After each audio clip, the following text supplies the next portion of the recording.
നമസ്കാരം. Raf talk മലയാളത്തിലേക്ക് അവർക്കും സ്വാഗതം. കേരള ബ്ലാസ്റ്റേഴ്സിൻ്റെ മുൻ ഹെഡ് കോച്ച് ഇവാൻ വുക്കുമനോവിച്ച് ഇപ്പോൾ ഫീൽഡ് ഡിവിഷൻ ഒരു വലിയ ഇൻ്റർവ്യൂ കൊടുത്തിട്ടുണ്ടല്ലോ. അതിൽ അദ്ദേഹം പറയുന്നു ISL ക്ലബ്ബുകളിൽ നിന്ന് ഓഫർ, തനിക്ക് ISL ക്ലബ്ബുകളിൽ നിന്ന് ഓഫർ ഉണ്ടായിരുന്നു. നേരത്തെ ഇതുമായി ബന്ധപ്പെട്ട റൂമറുകളൊക്കെ കഴിഞ്ഞ സമ്മർ ട്രാൻസ്ഫർ വിൻഡോയുടെ സമയത്തൊക്കെ വ്യാപകമായി പ്രചരിച്ചിട്ടുണ്ടായിരുന്നു. അതിൽ സത്യമുണ്ട് എന്നാണ് ഇപ്പോൾ കോച്ച് പറയുന്നത്.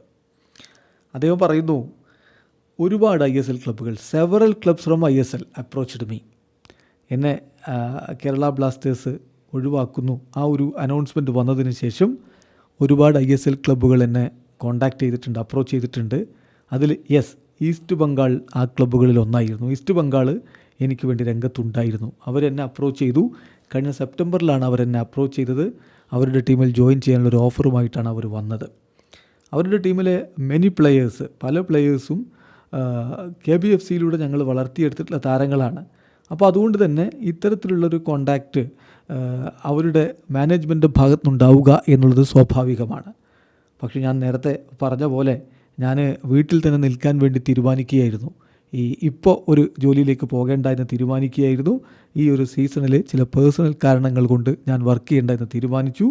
ഈസ്റ്റ് ബംഗാളിൻ്റെ മാനേജ്മെൻറ്റ് എൻ്റെ തീരുമാനം മനസ്സിലാക്കുകയും ചെയ്തു. ഇതാണ് അതിൽ സംഭവിച്ചത് എന്ന് ഇപ്പോൾ ഇവാൻ വുക്കുമനോവിച്ച് പറഞ്ഞു. ചുരുക്കത്തിൽ കേരള ബ്ലാസ്റ്റേഴ്സിൽ നിന്ന് പോയതിന് ശേഷം ഇവാൻ വുക്കുമനോവിച്ചിന് ISLൽ നിന്ന് ഓഫറുകളുണ്ടായിരുന്നു, ഈസ്റ്റ് ബംഗാളിൽ നിന്ന് ഓഫറുണ്ടായിരുന്നു. പക്ഷേ ഇപ്പോൾ ഈ നടന്നുകൊണ്ടിരിക്കുന്ന സീസൺ ഇതിൽ വർക്ക് ചെയ്യേണ്ടതെന്ന് അദ്ദേഹം പേഴ്സണൽ കാരണങ്ങൾ കൊണ്ട് തീരുമാനിച്ചതാണ്.